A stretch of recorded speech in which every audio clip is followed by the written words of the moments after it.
بسم الله الرحمن الرحيم نحمده ونصلي ونسلم على رسوله النبي الكريم أما بعد فأعوذ بالله من الشيطان الرجيم بسم الله الرحمن الرحيم وأذن في الناس بالحج يأتوك رجالا وعلى كل ضامر يأتين من كل فج عميق صدق الله العظيم Chicken Lizan Bado Tana Tokashin Trosi Bonukmia Mimeta Mudo Loshmeke Tanarone Generuri Hedge Keys in a better biro Lila Sibure Kama Omaralochi Kanganati on Pisonga Bipede Yakuchinoru la Sabilia Maga Hedge Pilo Chine Peta Biroma Hedge Adika Amaligu Chinteme Rangaya Takarane Peta Bipede or Hedge Kala Ngaya Surabale or Hedge Kala Ngaya Suraga Zilhajla Shianiani Zilhajla Sanayan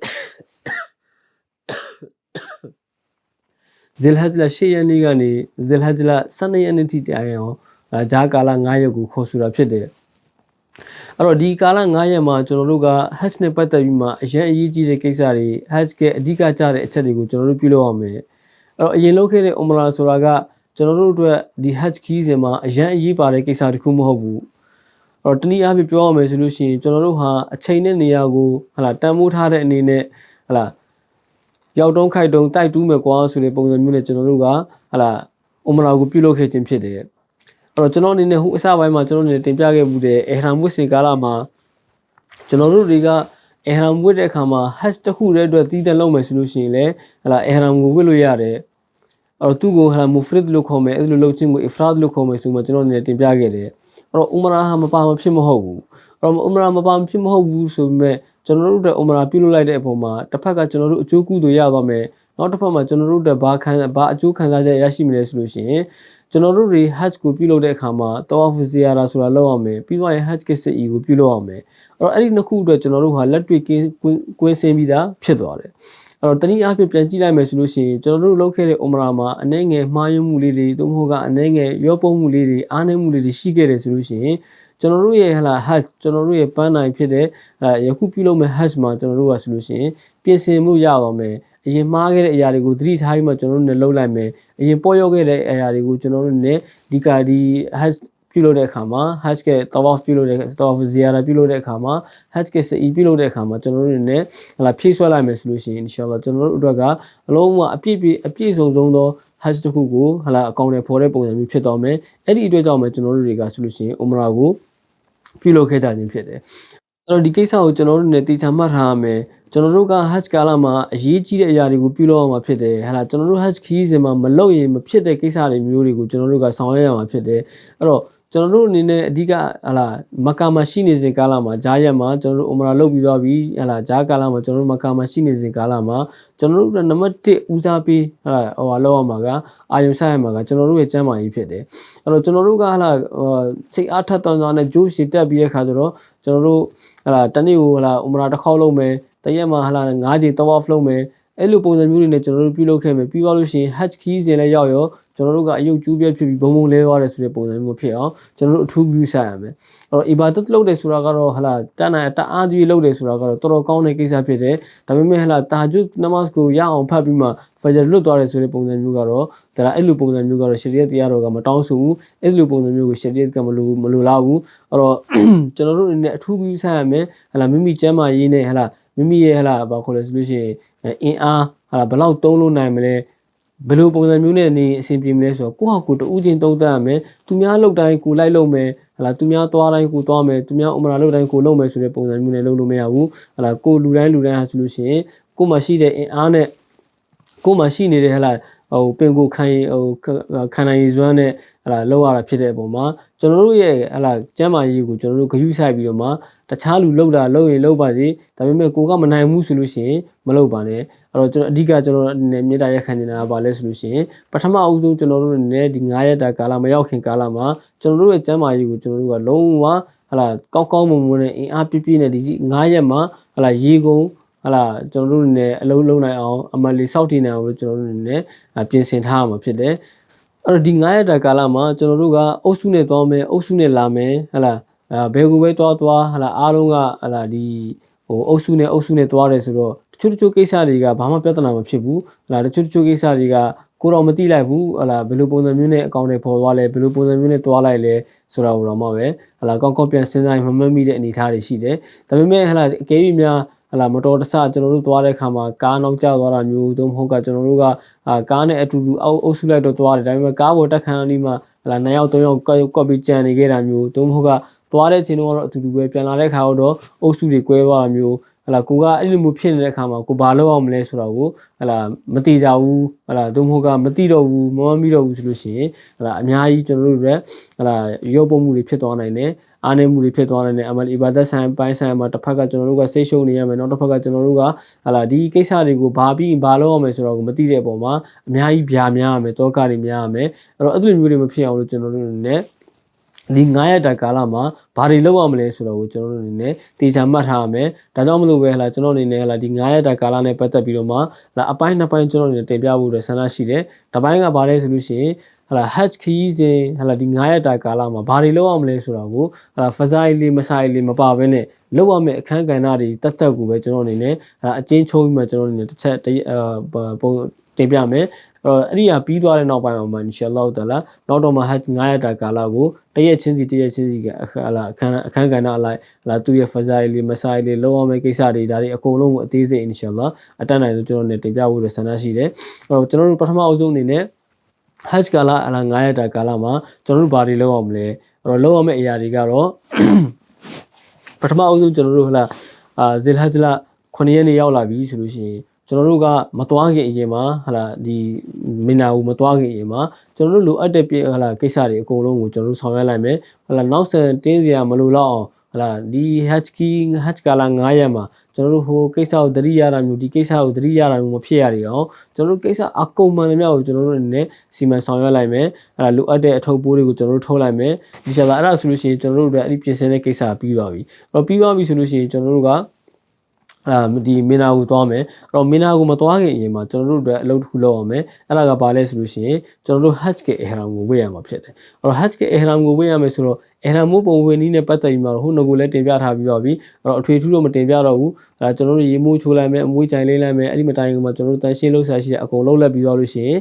်ရေမိုးချိုးပြီးတော့ပြီရေမွေးတွေပါလည်းသုံးပြီးတော့ပြီဆိုလို့ရှိရင်နမတ်နရကတ်ကိုဖတ်လိုက်မယ်အဲ့တော့ကောင်းတာကတော့ဟလာမစဂျစ်ဒီဟာရမ်မှာကျွန်တော်တို့တဝါဖ်အရင်လဲလိုက်မယ်တဝါဖ်လဲပြီးတော့နောက်ပိုင်းမှာကျွန်တော်တို့ကihram ကိုကျွန်တော်တို့ihram ဒီဗလေတဝါဖ်ကနမတ်နရကတ်ကိုဖတ်မယ်ဖတ်ပြီးတော့လို့ရှိရင် ihram ရဲ့နမတ်နရကတ်ကိုဖတ်ပြီးတော့မှ hajj ကနီယတ်လုပ်မယ် labbaik ဆိုမယ်အကယ်၍ဟလာကျွန်တော်တို့ကအဲ့ဒီနေ့မှာအဆင်မပြေနိုင်ဘူးဟလာကျွန်တော်တို့ဟလာသွားဖို့လာဖို့အတွက်ကအခက်အခဲရှိတယ်သို့မဟုတ်ကကျွန်တော်တို့ချိန်ထားတဲ့အချိန်ကဟလာဘလူနီးနဲ့မှကျွန်တော်တို့ဟလာဒီတဝါဖ်လဲဖို့အတွက်အဆင်မပြေနိုင်ဘူးသွားဖို့လည်းအဆင်မပြေနိုင်ဘူးဆိုလို့ရှိရင်အင်ရှာအလ္လာဟ်ကျွန်တော်တို့ဟိုတယ်မှာပဲကျွန်တော်တို့ဒီဟာကိုလုပ်လိုက်မယ်ဟလာရေမိုးချိုးလိုက်မယ်လုံးဆက်ရှိတဲ့ကိစ္စအကုန်လုံးလိုက်မယ်လုပ်ပြီးတော့ပြီဆိုလို့ရှိရင်ကျွန်တော်တို့ဟလာနမတ်နရကတ်ကိုဖတ်မယ်နမတ်နရကတ်ဖတ်ပြီးတော့ပြီဆိုလို့ရှိရင်ဟလာအုတ်ထုတ်ကိုချွတ်လိုက်မယ်ဟလာဟတ်ကနီယတ်ကိုလုပ်လိုက်မယ်ပြီးတော့လို့ရှိရင်တလ်ဘီယာဖတ်လိုက်မယ်အဲ့ဒါဆိုလို့ရှိရင်ကျွန်တော်တို့နဲ့ဟတ်ကihram ကပြီးပါပြီအဲ့တော့hajj က ihram ပြီးသွားပြီဆိုလို့ရှိရင်ကျွန်တော်တို့ကဟလာကားကို ready ကျွန်တော်တို့စောင့်နေမယ်ကျွန်တော်တို့အားလုံးက ready ဖြစ်နေပြီကားရောက်လာတဲ့ပြန်တဲ့ကားပေါ်အထုပ်ပိုးတင်မယ်ကျွန်တော်တို့နေမနာကိုသွားလိုက်မယ်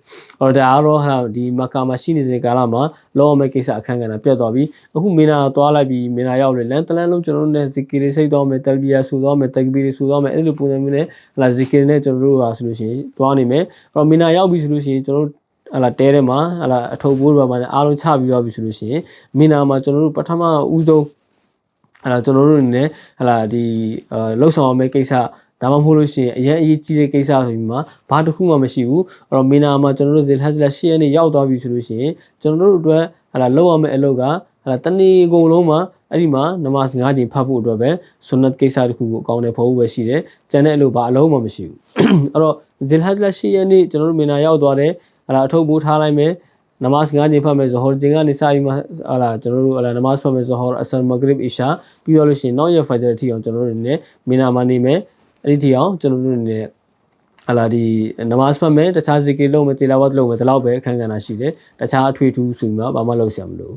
အဲ့တော့ကောင်းပြီအဲ့တော့ကျွန်တော်တို့ဟလာဇီလ်ဟဂျ်လာ9ရက်နေ့မနက်ကိုရောက်လာပြီနော်ဇီလ်ဟဂျ်လာ9ရက်နေ့မနက်ကိုရောက်လာတဲ့အခါမှာဟလာဇီလ်ဟဂျ်လာ9ရက်နေ့ကအာရဖတ်နေ့ဖြစ်တယ်အဲ့တော့အဲ့ဒီအာရဖတ်နေ့မှာကျွန်တော်တို့နေအာရဖတ်ကွင်းမြို့ကိုကျွန်တော်တို့သွားကြအဲ့တော့အာရဖတ်ကွင်းမြို့ကိုကျွန်တော်တို့ရောက်သွားပြီအာရဖတ်ကွင်းမြို့ကိုရောက်သွားတဲ့အခါမှာကျွန်တော်တို့အတွက်ဟာတတ်မှတ်ထားပြီးတဲ့နေရာကိုလည်းကျွန်တော်တို့ဟလာ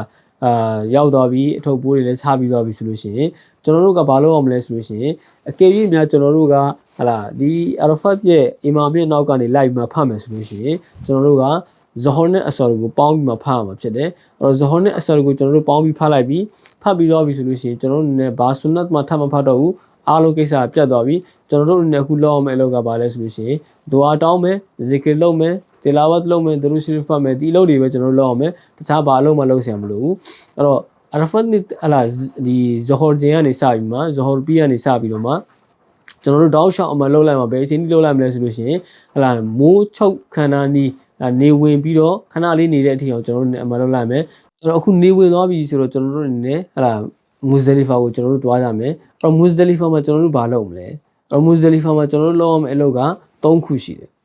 တစ်ခုကဘာလဲဆိုလို့ရှိရင်ကျွန်တော်တို့ကမဂရစ်နဲ့အီရှာနမတ်ကိုပေါင်းပြီးဖတ်ရမယ်အဲ့တော့ဘယ်လိုပုံစံမျိုးနဲ့လဲဆိုလို့ရှိရင်ကျွန်တော်တို့တွားနေစဉ်ကာလကဟလာဒါမဂရစ်ချိန်ဖြစ်တယ်မဂရစ်နမတ်ကိုအာရဖတ်မှာမဖတ်ဘူးလမ်းမှာလည်းမဖတ်ဘူးမူဇလီဖာရောက်မှကျွန်တော်တို့ဖတ်မယ်အဲ့တော့အကယ်၍ဟလာမူဇလီဖာရောက်တဲ့အချိန်ကအီရှာချိန်မဝင်သေးဘူးဆိုရင်လည်းမဖတ်သေးဘူးအဲ့တော့အီရှာချိန်ဝင်သွားပြီဆိုတော့မှအီရှာချိန်မှာဟလာအဇန်အီကာမတ်တစ်ခုတည်းနဲ့ကျွန်တော်တို့ကပေါင်းပြီးမှဖတ်မယ်တယောက်တည်းပဲဖတ်ဂျမာတ်နဲ့ပဲဖတ်ဘယ်လိုပုံစံနဲ့ပဲဖတ်ကျွန်တော်တို့တွေနဲ့ဟလာမူဇလီဖာကိုရောက်ပြီဆိုတော့မှအီရှာချိန်ဝင်ပြီဆိုတော့မှအီရှာနဲ့မဂရစ်နှစ်ခုလုံးကိုအီရှာချိန်မှာပေါင်းပြီးဖတ်လိုက်မယ်ဒါကိစ္စတစ်ခုပြီးပါပြီနောက်တစ်ခုကဘာလို့အောင်မလဲဆိုလို့ရှိရင်မူစတဟပ်ကိစ္စတစ်ခုကိုအကောင့်ထဲပုံမယ်ဂဲလုံးကောက်မယ်အဲ့တော့ဒီမူစတဟပ်ဆိုတာကလည်းပဲပထမနေ့မှာပေါက်မယ်10ရက်နေ့မှာပေါက်မယ်ရှိုက်တန်အကြီးဆုံးကောင်တော့ကိုပဲဟလာခုနှလုံးကောက်ခြင်းကမူစတဟပ်ဖြစ်တာကျန်တဲ့ဂဲတွေနဲ့ပတ်သက်ပြီးမှကျန်တဲ့ဂဲတွေကဘယ်ကကောက်ရတယ်ဘာမှပြဿနာမရှိဘူးအဲ့တော့အခုလောဆယ်ကျွန်တော်တို့ဟလာဘယ်လိုပဲဖြစ်ဖြစ်ဟလာကောက်လက်စားနဲ့ဆက်ပြီးမှဂဲတွေကိုအတက်နိုင်ဆုံးအများကြီးကောက်လိုက်မယ်ဟလာဒီအလုံးဟလာ46လုံးဟလာအလုံး60လောက်ကျွန်တော်တို့ကောက်လိုက်မယ်ပြီးတော့ပြီဆိုလို့ရှိရင်ဂဲကောက်တဲ့လုပ်လည်းပြီးသွားပြီနမတ်နဲ့ဟလာဒီဗာလဲ2ချိန်ကိုလည်း1ချိန်ပေါင်းပြီးမှဖတ်ပြီးသွားပြီဆိုလို့ရှိရင်ကျွန်တော်တို့လုပ်ရမယ့်အလုပ်ကနောက်တစ်ချက်ပဲရှိတော့တယ်အဲ့ဒါကဘာလဲဆိုရင်တညအလုံးကျွန်တော်တို့နေဟလာအနားယူပြီးတော့မှဟလာအီဘာဒတ်လုပ်ရင်အနားယူရင်အီဘာဒတ်လုပ်ရင်အနားယူရင်ကျွန်တော်တို့လည်းအချိန်ကိုကုန်ဆုံးလိုက်မယ်အဲ့တော့ဒီညမှာအီဘာဒတ်လုပ်ခြင်းဟာဆိုရင်တော်တော်မမြတ်တဲ့ညဖြစ်တယ်ဟလာတချို့ပညာရှင်တွေကဟလာလိုင်လတုကဒ်ထထောင်ပူပြီးမှမုံမြတ်တဲ့ညမြင့်မြတ်တဲ့ညဆိုပြီးမှအဆိုပြုထားတာတွေရှိတယ်အဲ့ဒီပုံမှာကျွန်တော်တို့ကတန်ဖိုးထားတဲ့အနေနဲ့အတတ်နိုင်ဆုံးအီဘာဒတ်လုပ်ပြီးနေမယ်အကိမနိုင်ဘူးနားမယ်ဆိုလို့ရှိရင်လည်းဘာမှပြဿနာမရှိဘူးနားလိုက်မယ်ဟလာတညအလုံးအဲ့ဒီမှာနေခြင်းရဆိုလို့ရှိရင်ဆွနတ်ဖြစ်တဲ့အဲ့ဒီပုံမှာကျွန်တော်တို့နားမယ်အဲ့တော့အခုကျွန်တော်တို့အတွက်အဓိကကြားတဲ့အချက်ကဘာလဲဆိုလို့ရှိရင်ဖိုင်ဂျာဂျင်ဝင်တဲ့အချိန်ကနေစပြီးတော့မှနေမထွက်ခင်ဂျားကာလမှာမူဇလီဖာမှာနေခြင်းရဆိုရင်ကျွန်တော်တို့မှာတာဝန်တစ်ခုဖြစ်တယ်အဲ့ဒီအတွက်ကြောင့်ကျွန်တော်တို့နေဟလာဒီတတိယတာဝန်ကိုကျွန်တော်တို့နေဒီမှာအကောင့်ထဲဖော်လိုက်မယ်အဲ့ဒီတတိယတာဝန်ကိုအကောင့်ထဲဖော်ပြီးတော့ပြီးဟလာဖိုင်ဂျာဝင်တဲ့အချိန်ကနေစပြီးမှနေမထွက်ခင်ဂျားကာလအထိအောင်ကျွန်တော်တို့နေဟလာမူဇလီဖာမှာနေပြီးတော့ပြီဆိုလို့ရှိရင်ကျွန်တော်တို့အတွက်ကိစ္စပြတ်သွားပြီအဲ့တော့မူဇလီဖာမှာနေပြီးမှလောက်ရမယ့်ကိစ္စအလုပ်3ခုလုံးပြတ်သွားပြီဆိုတော့အခုကျွန်တော်တို့နေဟလာမင်နာကိုပြန်မယ်အဲ့တော့မင်နာကိုရောက်ပြီနော်မင်နာကိုရောက်ပြီဆိုတဲ့အချိန်ရောက်လို့ရှိရင်ကျွန်တော်တို့နေအလုပ်3ခုလောက်ရမယ်အဲ့တော့ပထမဦးဆုံးအလုပ်ကဘာလဲဆိုလို့ရှိရင်ရှိုက်တန်အကြီးဆုံးကောင်ဂဲပေါက်အောင်မယ်ခုနှလုံးကဲပေါက်မယ်ပေါက်ပြီးသွားပြီဆိုလို့ရှိရင်ကျွန်တော်တို့နေပြန်လာလိုက်မယ်ပြန်လာပြီးသွားပြီဆိုလို့ရှိရင်ကျွန်တော်တို့ကူရ်ဘာနီလုပ်မယ်ကူရ်ဘာနီလုပ်ပြီးသွားပြီဆိုလို့ရှိရင်ခေါင်းရိပ်မယ်အဲ့တော့ဒီ3ခုလုံးပြီးသွားပြီဂဲလဲပေါက်ပြီးသွားပြီနော်ကူရ်ဘာနီလည်းပြီးသွားပြီခေါင်းလည်းတုံးပြီးသွားပြီဆိုလို့ရှိရင်ကျွန်တော်တို့အေဟရမ်ကနေချွတ်လို့ရပြီအေဟရမ်နဲ့ပတ်သက်တဲ့စီမင်းစည်းကမ်းတွေအားလုံးကျွန်တော်တို့အတွက်ဟလာတာဝန်ကြည့်ကြမလို့ဗာလေအကောင့်တွေဖော်ကြမလို့တော့ဘူးတားထားတဲ့အရာတွေအားလုံးကကျွန်တော်တို့အတွက်ဟလာလေးဖြစ်သွားပြီဒါပေမဲ့တစ်ချက်ကြံနေသေးတယ်အဲ့ဒါဘာလဲဆိုလို့ရှိရင်အမျိုးသမီးနဲ့အတူတူနေလို့မရသေးဘူးဒီအချိန်မှာကျွန်တော်တို့နဲ့ဇနီးတွေနဲ့တော့ဟလာအတူတူနေလို့မရသေးဘူးအဲ့တော့အခုကျွန်တော်တို့ဟလာကိစ္စကဘာခေါ်လဲဆိုလို့ရှိရင်ဂဲပေါက်မယ်ဂဲပေါက်ပြီးသွားပြီဆိုလို့ရှိရင်တားကောင်ကိုဟလာဇဘာလုံးမယ်တားကောင်ကိုဇဘာလုံးပြန်ခေါင်းတုံးမယ်အဲ့တော့ဒီ3ခုပါဆိုလို့ရှိရင်အစင်လိုက်လောက်အောင်ဖြစ်တယ်အဲ့တော့တစ်ခုပေါ်တစ်ခုကြော်ပြီးတော့မှကျွန်တော်တို့လည်းလုံးလို့မရဘူးအဲ့တော့ဒီ3ခုလည်းပြီးသွားပြီဆိုလို့ရှိရင်ကျွန်တော်တို့အတွက်ဟလာဒီ10ရက်နေ့မှာကိစ္စအားလုံးပြတ်သွားပြီအဲ့တော့ကျွန်တော်တို့အတွက်ဘာကြံလဲဆိုလို့ရှိရင်အဲ့တော့အကယ်၍ကျွန်တော်တို့ကဟလာမပင်မမှုကျွန်တော်တို့နိုင်သေးတယ်ဆိုလို့ရှိရင်တောဖူဇီယာတာတော့လောက်လိုက်မယ်အဲ့တော့တောဖူဇီယာတာလောက်ပြီးသွားပြီဆိုလို့ရှိရင်ဟတ်ကိစ္စအီကိုတခါလေးလောက်ခဲလိုက်မယ်အဲ့တော့တောဖူဇီယာတာနဲ့ဟတ်ကိစ္စအီလည်းပြီးသွားပြီဆိုလို့ရှိရင်เนาะကျွန်တော်တို့တောဖူဇီယာတာပြီးသွားတာနဲ့ကိုကျွန်တော်တို့အတွက်ဟလာကိစ္စအားလုံးဟလာဖြစ်သွားပြီဟလာငကိုအေဟရာမှာကျွန်တော်တို့ကိုတားမြစ်ထားတဲ့ဟလာစီမီစီကန်တွေအားလုံးကကျွန်တော်တို့နဲ့မသက်ဆိုင်တော့ဘူးတာမန်လူကဲဆိုကျွန်တော်တို့ဖြစ်သွားပြီအဲ့တော့တောဖူဇီယာတာလည်းပြီးသွားပြီစေအီလည်းပြီးသွားပြီအခုကျွန်တော်တို့မင်နာမှာပြန်လာပြီးမှညအိတ်မယ်အဲ့တော့မင်နာမှာညအိတ်ပြီးတော့လို့ရှိရင်17ရက်နေ့နောက်ရက်17ရက်နေ့ရောက်လာမယ်အဲ့တော့17ရက်နေ့ရောက်လာပြီဆိုလို့ရှိရင်ကျွန်တော်တို့နေမွန်းလွဲပြီးတဲ့နောက်ပိုင်းမှာ နေမိုးလွဲပြီးတဲ့နောက်ပိုင်းမှာကျွန်တော်တို့ရှိုက်တန်ကိုခဲတော့ပေါက်မယ်အဲ့တော့ရှိုက်တန်မှတ်တိုင်3ခုလုံးကိုကျွန်တော်တို့ပေါက်မယ်အသေးကိုအရင်ပေါက်မယ်ပြီးရင်အလက်ပေါက်မယ်ပြီးရင်အကြီးပေါက်မယ်အဲ့တော့ပြီးသွားလို့ရှိရင်ကျွန်တော်တို့လည်းပြန်လာလိုက်မယ်အဲ့တော့ပြီးသွားပြီဆိုလို့ရှိရင်ဟလာကျွန်တော်တို့ဘာအလုံးမမရှိတော့ဘူးအဲ့တော့အကယ်၍မနေ့ကတော့ဟလာဒီ10ရက်နေ့မှာတော့တော်ဖူဇီယာရာနဲ့ဒီ10 hatch ကဆက်အီကိုမလုပ်ခဲ့ဘူးမလုပ်ရသေးဘူးဆိုလို့ရှိရင်ဒီနေ့လုပ်လိုက်မယ်အဲ့တော့လုပ်ပြီးသားဆိုလို့ရှိရင်ကျွန်တော်တို့ဘာအလုံးမရှိတော့ဘူးနောက်တစ်ရက်ပြန်လာမယ်ဟလာ12ရက်နေ့ပြန်ရောက်လာမယ်12ရက်နေ့မှာလည်းထုံနည်းတူတာပဲဟလာမိုးလဲပြီးတော့လို့ရှိရင်ကျွန်တော်တို့လည်းရှိုက်တန်အမှတ်တိုင်3ခုလုံးကိုကျွန်တော်တို့လည်းခဲတော့ပေါက်မယ်အဲ့တော့အသေးကိုရင်ပေါက်မယ်ပြီးတော့လို့ရှိရင်ဟလာတနေရာမှာဟလာလူလွတ်တဲ့နေရာမှာကျွန်တော်တို့မတ်တရက်ကြီးမှာသူကတောင်းလိုက်မယ်ကေဘလာဘက်ကိုမျက်နှာမူပြီးသူကတောင်းလိုက်မယ်အလက်ကိုပေါက်မယ်ပြီးတော့တနေရာမှာဟလာလွတ်တဲ့နေရာမှာတွားပြီးမှလူလွတ်တဲ့နေရာမှာတွားပြီးမှမတ်တရက်ပြီးမှကေဘလာဘက်ကိုမျက်နှာမူပြီးသူကတောင်းလိုက်မယ်အဲ့ဒါပြီးတော့လို့ရှိရင်အကြီးကောင်ပေါက်မယ်အကြီးဆုံးကိုပေါက်မယ်အဲ့တော့အကြီးဆုံးနေရာကိုပေါက်အကြီးဆုံးနေရာကိုကျွန်တော်တို့ပေါက်ပြီးတော့ပြီဆိုလို့ရှိရင်ကျွန်တော်တို့လည်းသူကမတောင်းတော့ဘူးပြန်လာခဲ့လိုက်ဒါဆိုလို့ရှိရင်ကျွန်တော်တို့ရဲ့ဟလာ hatch 9တာကာလာပြီးသွားပြီအဲ့တော့အဲ့ဒီနေ့ကျွန်တော်တို့ဟလာရှိုက်တန်ခဲပေါက်ပြီးပြန်လာတဲ့အချိန်ဟာကျွန်တော်တို့ကအချိန်ရှိနေသေးတယ်နေမဝင်သေးဘူးဆိုလို့ရှိရင်ကျွန်တော်တို့မကာကိုပြန်သွားလိုက်မယ်အကယ်၍ကျွန်တော်တို့ကဟလာမဟုတ်ဘူးဒီနောက်တစ်ရက်ဆက်နေခြင်းသေးတယ်ဆိုလို့ရှိရင်လည်း73ရက်နေ့မှာလည်းကျွန်တော်တို့လည်းခဲပေါက်အောင်မယ်ဒါပေမဲ့73ရက်နေ့ခဲပေါက်မယ်ဆိုလို့ရှိရင်တော့အခုနပြောသလိုမျိုးဟလာဒီမိုးလဲမပေါက်ဆရာမလို့တော့ဘူးမိုးလဲမတိုင်ခင်လည်းပေါက်မယ်ဆိုရင်ပေါက်လို့ရတယ်ခတ်စောစောပေါက်ပြီးမှတောင်းမယ်ဆိုလည်းတွားလိုက်လို့ရတယ်အဲ့တော့အကယ်၍ကျွန်တော်တို့အဲ့လိုမဟုတ်ဘူး12ရက်နေ့မှာပဲကျွန်တော်တို့ကမကာကိုပြန်မယ်ဟိုတယ်ကိုပြန်မယ်ဆိုလို့ရှိရင်လည်းကျွန်တော်တို့ပြန်သွားလိုက်လို့ရတယ်ဘာမှပြဿနာမရှိဘူးဒါပေမဲ့ဂရုစိုက်ရမှာပါလဲဆိုလို့ရှိရင်နေမဝင်ကအရင်မှာပြန်ရင်းဖြစ်ရမယ်နေဝင်ပြီးတဲ့နောက်မှာပြန်ရင်းရဆိုလို့ရှိရင်မကူဖြစ်တယ်မပြန်ရတော့ဘူးအကယ်၍အဲ့လိုမှမဟုတ်ဘူးဟလားပြန်ဖို့အတွက်စီစဉ်နေနဲ့ကျွန်တော်တို့မင်နာမှာပဲရှိနေဟိုဟလာဖဂျာတွေဝင်တဲ့ခါထိအောင်ဒီမင်နာမှာပဲရှိနေသေးတယ်ဆိုလို့ရှိရင်တော့အဲ့လိုအနေထားမျိုးမှာကျွန်တော်တို့ကတွားလို့မရတော့ဘူးကျွန်တော်တို့အနေနဲ့ဟလာရှိုက်တန်3កောင်လုံးခဲပေါက်ပြီးတော့မှပဲကျွန်တော်တို့နေတွားလို့ရမယ်ခဲမပေါက်ဘဲနဲ့ကျွန်တော်တို့တွားခဲ့မယ်ဆိုလို့ရှိရင်ကျွန်တော်တို့ကဝါဂျစ်တာဝန်ကိုဆွန့်လွတ်တဲ့အတွက်ကြောင့်မလို့တမ်ထိပါလိမ့်မယ်အဲ့တော့ hatch 9တာကာလနဲ့ပတ်သက်ပြီးမှကျွန်တော်တို့လှုပ်ရှားကိုင်းကြတွေအားလုံးပြီးသွားလို့ကျွန်တော်တို့မကာကိုပြန်ရောက်တဲ့အချိန်ရောက်ရင်ကျွန်တော်တို့လှုပ်ရှားတစ်ခုပဲရှိတော့မယ်အဓိကအရေးကြီးတဲ့အလုပ်ဆိုလို့တစ်ခုပဲရှိတော့မယ်အဲ့ဒီအလုပ်ကဘာလဲဆိုလို့ရှိရင် Tower Flow Weather ပြုလုပ်ခြင်းဖြစ်တယ်အဲ့တော့ Tower Flow Weather လည်းပြီးသွားပြီဆိုလို့ရှိရင်တော့ကျွန်တော်တို့တွေဘာမှအထွေထူးလုပ်ဖို့အတွက်မရှိတော့ဘူးကျန်တဲ့အရာတွေအားလုံးဟာကျွန်တော်တို့တွေဟလာ Nafil Umrah တွေလုပ်မလား Nafil Tawaf တွေလုပ်မလားတခြားသောဟလာကျွန်တော်တို့ကောင်းမှုကုသိုလ်တွေလုပ်เสียရှိတဲ့အလုပ်တွေတခြားသောဟလာကာဘာကျောင်းတော်ကြီးကိုဟလာကြည့်ပြီးတော့မှကျွန်တော်တို့ zikr စိတ်နေတာမျိုးကုရ်အာန်တီလာဝတ်လုပ်တာမျိုးစတဲ့အရာတွေကျွန်တော်ပြီးခဲ့တဲ့ဗီဒီယိုမှာလည်းကျွန်တော်တင်ပြခဲ့တယ်အဲ့ဒီအရာတွေအားလုံးကိုကျွန်တော်တို့ ਨੇ အကောင့်ထဲပုံမယ်အဲ့တော့အဲ့ဒါပြီးသွားပြီဆိုလို့ရှိရင်ကျွန်တော်တို့ကမဒီနာသွားဖို့အတွက်ကိုအစီအစဉ်လုပ်လိုက်မှာဖြစ်တယ်အဲ့တော့မဒီနာကတော့အင်ရှာအလ္လာဟ်တာလာနောက်တော့မှပဲမဒီနာနဲ့ပတ်သက်တဲ့အခန်းကဏ္ဍကိုအင်ရှာအလ္လာဟ်အဲ့ဒါအသေးစိတ်ပြန်တင်ပြမယ်အဲ့တော့အခု hatch 9တာလည်းပြီးသွားပြီဆိုတော့ကျွန်တော်တို့ကဟလာဒ